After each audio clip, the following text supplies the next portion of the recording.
Let's go! Batter up! We're taking the afternoon off. It's a beautiful day for a ball game today. The fans are out to get a ticket or two. From Walla Walla, Washington to Kalamazoo.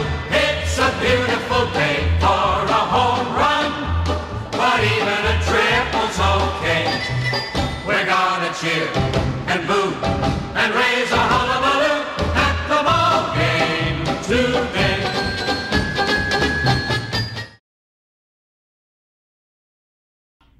Hey everybody, it's me, Rick Acosta, the Dodger Card Collector, coming to you with another video.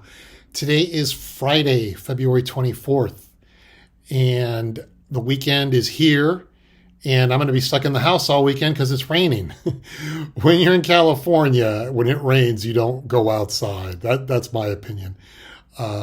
We have our first ever, in my life, I've lived in Southern California my entire life, and we have a blizzard warning for our mountains. It doesn't affect me because I live by the beach. It affects my mother though because she does live by the mountains. So we have snow. So that's kind of interesting for this part of the country. What do I got going on this weekend? Sports wise, spring training starts tomorrow. Dodgers start tomorrow with their first game. I'm excited about that. Let's see, in hockey, the Kings are on an East Coast swing. They're playing the Islanders tonight in Long Island, and they're playing the Rangers on Sunday night. Makes me wish I had tickets to go to the Garden. That's something I have on my bucket list. I want to see the Kings play at Madison Square Garden one day. I think that would be truly epic for me, at least. Lakers have made some trades. I don't follow the Lakers as much as normal, but I've heard these trades hopefully will help out the team. Let's see. I know that they're the 12th seed right now in the Western Conference, so I don't know what's going to happen there. Hobby-wise has been pretty quiet. I might head out to a small show on Sunday. I've picked up some modern cards, and I'll show you guys. I'll show you what I mean in a moment. But it's been pretty slow, which leads me to the topic. What I wanted to talk to you guys about tonight is that you guys know that I just finished my 1957 top set, and I'm currently working on a 1941 play ball set. I only need 29 cards, but that set's going to take me a while to do. Any of you that have done pre-war or sets from the 50s or small sets, it's hard to find these cards, and I'm going to be lucky if I find one card a month based on me trying to buy PSAs 4 to 6. So I figure that's going to take me about 2 years to finish. So it leaves me kind of in a, I guess quandram's a word that I could use as, what do I do next? I've spoken to you guys in the past. Oh, maybe I'll start a 1960 set, 1963 set, or a 1967 set. I decided that one day I will work on a 1963 set and probably a 1960 set at the same time. I'm just not in the mood to do that right now. And I started thinking, what other ways can I collect that's a little different? And this week I actually was looking at some football cards. 1950 Bowman. I've been watching TJ Maxx, Vintage Cards and Nostalgia, Terry, my bud, and Chris, Stories and Cardboard. Those guys are flat or have been flashing out some really nice 1951 Bowman. And I mentioned to Terry the other day that whenever he shows off a Rams card, for some reason, I must be biased, but for some reason they just look nicer than all the other cards. And he didn't disagree. And I actually spent an evening looking at 1950 Bowman football, and I put them, I go, maybe I'll buy some. So I was thinking along those lines, let's try something different. Let's buy a different sport. Because I just feel like right now not much is happening for me baseball-wise. Then the other night I got this inkling to start a Sandy Koufax player run. Yeah, I have the basic set, 1955 to 1967, which are the league leaders cards. And I thought about John, Wade Boggs fan. I think he has over 5,000 Wade Boggs cards. And I used to say, how does somebody have 5,000 different cards? And the funny thing was, I actually spent a few hours Wednesday night on the TCDB website, Trading Card Database, and started looking up all the Sandy Koufax cards after he retired. And like I say, I don't collect much modern, but I'm stunned to see, I just looked from 2010 to present day, how many Topps Sandy Koufax cards there are. There are hundreds. It's amazing. And I actually found a couple that I really liked. One of them that I really liked, and I actually put it on my saves, my watch list on eBay, was a 2020 Topps Sandy Koufax. It's an SSP variation. What is that? Super single print or super short print? And it's actually a picture or a card of Sandy Koufax in action batting. And he's batting right-handed. I never knew Koufax batted right-handed. So he's sitting there exposing his left elbow when he was facing pitchers. I'm surprised he never got hit. So I sat there looking at Koufax cards all night, and I go, maybe I'll do this. But in looking at the Koufaxes, looking at the 1950 Bowman, I did really learn to appreciate it's not just about vintage baseball. There's a lot of really nice vintage football, a lot of nice vintage hockey. That 1961 Fleer basketball, another great set. And I guess what I'm letting you guys know is there's a lot of great cards out there. And sometimes I need the YouTube community to help me help show me what else is out there. Now, does that mean I'm going to go buy a bunch of modern cards, a bunch of refractors? No. But I am now open to looking at other types of cards to fill my void until I figure out what I'm going to do baseball-wise. Baseball-wise, my want list right now is less than 60 cards. My current eBay watch list is 9 cards. So there's going to be a lot of empty. There's not going to be much mail coming.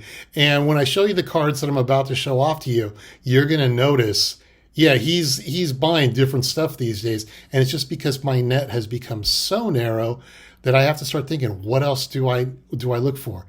And that's a question I want to ask you guys. What do you guys look for? What else? I know most of you that watch me are vintage card collectors.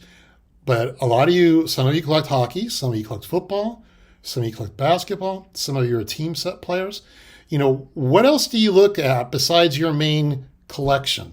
So I thought I'd throw that out there just because I like throwing out these type of topics. It helps me when I'm collecting. It also helps me have a topic when I'm talking to you guys.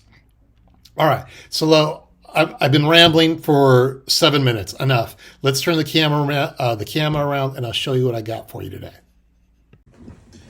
All right, so let's do something a little different today. Lately, I feel like I've been showing you 1941 play balls or 1957 Topps cards. I want to show you a different facet of my collection. I think if I discuss my collection with anybody, there's 3 facets. There's my Dodger team sets, there are my vintage baseball sets, and I will say there is my vintage baseball Hall of Fame slabs. But I do kind of tend to vary, have some variations, and I thought I would just show off a couple today. And before I do that, I do want to do a mail day really quick just because I want to show off these cards as I just picked them up. The first one is a 1929 Cashin R316. That's Babe Herman. And there are 6 Dodger cards. I have 5 of them. So I need to get Del Bis in that still. And the next card, I've been trying to get this one for a while, and then I finally was able to find one. And that is a 1931 W517 Lefty O'Doul in a 5 with the qualifier. It's been marked. I don't know really, to be honest with you, where it was marked. The only thing I could think of is potentially back here, but I don't know. And I got this card at a great deal, and he has a variation on this card. O'Doul he has one card, his picture's obviously on the Giants, And this version, though, is him on the Brooklyn Dodgers. And I believe he might have a variation either on the Giants or the Reds. I'm not sure about that. So picked up this card, and I still need George Kelly. There's 3 Dodger cards in this set: Dazzy Vance, O'Doul, and George Kelly. I need to pick up the Kelly to finish this set from 1931. So now, when I talk about being different, I do have a side collection that features, and I'm not naming it accurately, but I call it my junk wax collection. Basically, these are cards that are not non-Topps cards from 1981 to 1999. Now, I know the junk wax era started a little later, but since there's no Topps cards in here, I really don't count them as part of my main collection. But I do have a collection of them, of roughly about 2,200 Dodger cards that are from Pinnacle and Score and Upper Deck and Topps Stadium Club and Bowman and Pacific and Fleer Ultra. So I just wanted to show off a few cards that I've gotten lately. There's a 1992 Darryl Strawberry. Here's a 1992 Score Darryl Strawberry. Kevin Gross. Juan Samuel. Interesting cards back then. And they had color backs back then. I think they still do. I know very little about modern baseball cards. Anything after 1980. Cal Daniels. Now, see, here's where we start seeing I think this actually annoys me. Some of you probably really like this, but look at the Cal Daniels with the blue on the upper right and on the lower with his position and the score and the green background. But then the next series, this Jim Gott card, it's like a purple or violet, whatever you want to call it, with a blue background. So they tended to change the colors. Score did, I believe, back then. Eddie Murray. People forget Eddie Murray once played for the Dodgers. Tim Cruz, rest in peace, was involved in a boating accident with Bobby Ojeda. Alfredo Griffin, one-time shortstop of the Dodgers. Lenny Harris. John Candelaria, the Candyman, he played for the Dodgers as well. Tim Belcher, he had a great run during the 1988 World Series. Chris Gwynn, Tony's brother, did not have the same talent as his brother, but that tends to happen. The kid, Gary Carter, he didn't finish his career with the Dodgers. He went to the Expos after this. Another change color, Stan Javier, son of Cardinal great Julian Javier. Mike Sharperson, another rest in peace. This is from 1992. The second spitter, Roger McDowell, pure Seinfeld fan. Roger McDowell was the second spitter in the Keith Hernandez spitting incident. Mitch Webster, I remember him on the Cubs, but he had a few good years on the Dodgers. Jeff Hamilton, 1988 starting third baseman, world champion. Pinch hit extraordinaire, Dave Hansen. Let's see. Look at these. Now, look at this. This is all the same set, 1992 Score. Look at this Brett Butler card with this really big head. Kind of reminds me of, what are they trying to do? 1938 Gaudy here in action type photos. I mean, look at the Scioscia. There's only 2 of them. There's only 2 Dodgers, but it's kind of interesting what they do there. And on the back, these are all-star cards. Like I say, I know very little about modern cards, but I do try to collect all the Dodgers still from this era, from 1981 to 1999. Steve Wilson, Tom Goodwin, Mike Piazza, 93, I think that's 93 Bowman, Mike Piazza, great player. Another great player the Dodgers traded, Pedro Martinez. That's a Donruss. 93 Donruss. 93 Select. I think that's Score Select. Pedro Martinez.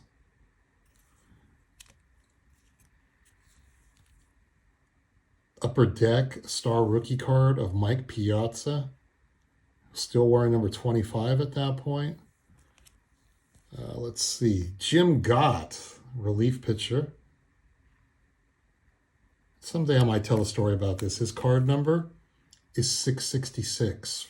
For about 5 years, the Dodgers cards from the Upper Deck series are all card number 666. There's a story and there's a video behind it. Another Bowman card. This time it's Mike Piazza. And then the last card, I believe, is a Fleer Ultra Eric Karros. Also, back then they did put their pictures, they put color pictures in the background. Look, these are great. I mean, they're not worth much money. And I, like I said, I let them have their own little collection, side collection, I call it. Even on my TCDB website, I set up a different username just to get those Junk Wax cards listed in there. Picked up this one too, Jose Ramirez, 2014 Topps Heritage. I need the Jacob deGrom is the one and only card I need to finish the set. And I bought this set, or I've been working on this set for years. Before I was working like on 50s and 60s vintage, I liked the Topps Heritage cards a lot. And the 1965 set was always my favorite set. So I thought, let me do the Topps Heritage set because I'm never going to get the 1965 set. Well, I ended up finishing the 1965 set down the road, and I'm still working on the 2014 Topps Heritage. Like I said, I just need Jacob deGrom, but I'm still at that point where I'm not in the mood to spend $100 for a modern card, even though that's considered one of his rookie cards. So, and then my last set of cards, every year, like I said, I'm a Dodger team collector. Have all the Topps team sets from 1953 through present day, along with Topps Heritage from 2001 to present day. And then I have the 51 Topps, and the 52 Topps, I only have the low numbers. And then I have all the Bowmans from 48 to 55, with the exception of the Jackie rookie. So I just ordered my 2023 Topps cards, and they came in the mail the other day. Today, actually. That's Michael Grove. I still don't know who Michael Grove is. Clayton Kershaw. Now, like I said, I don't know much about modern. I didn't realize Topps doesn't put photos in the back like those Junk Wax cards I just showed you. So I don't know if other card companies or other card sets have color backs or color photos in the back. But this is a good looking card. You got the regular photo, small profile, then a close-up photo, Dodger logo, and then his name and his position. So this is the 2023 Topps. Mookie Betts. And then the back features all his biography information, all his stats. No photo of him, though. And then, what do you call this? A combo card. Star Power. I see Cody Bellinger in there. And speaking of Cody Bellinger, this makes me sad. This will end up probably being Cody Bellinger's last card as a Dodger. And he's with the Cubs now. It's a good-looking set, or it's a good-looking card. Yeah, I know. I say that about all my cards. Here's a Miguel Vargas, hot young prospect on the Dodgers. And you can see the RC here for the rookie card. That's something I'm not used to. I hear a lot of other YouTubers talk about it, so that's the only reason I know about it. Freddie Freeman. Freddie Freeman. Always got a smile on his face, Freddie. The Catman, Tony Gonsolin. Good windup. Hopefully he has a good year. He had a great year last year, but then he got hurt. So hopefully the injuries hasn't affected him. And let's see, what is this? This is considered the Dodgers team card. So I see Mookie, JT, he's not on the team anymore. Freddie Freeman, there's Cody, he's not on the team anymore. And then what's on the back here? It's got their wins and losses. We won't get into that because obviously they did not win the World Series like they're supposed to every year. Now I know what it's like to be a Cowboys, Packers, or 49ers fan. Let's see. What's next? 2 more cards. Gavin Lux. I need to get that Gavin Lux rookie card in a PSA 10. The one that I think it's the highest populated PSA 10 card, something like that. Gavin Lux. I think he's going to have a good year. He had a good year last year. He's not going to be a superstar, but he's going to be a good player. And my last card, and I expect a Cy Young Award out of this guy someday, hopefully soon, Julio Urias. And that's his card for this year. So this is all Series 1 2023 Topps. But I just wanted to show you guys a different realm to my collection. This one is specifically, I went from present day back to 1930. So, you know, just like showing off some of my cards, showing you something different. And if you stuck around this long, thanks so much. And we'll talk to you guys soon. Take care.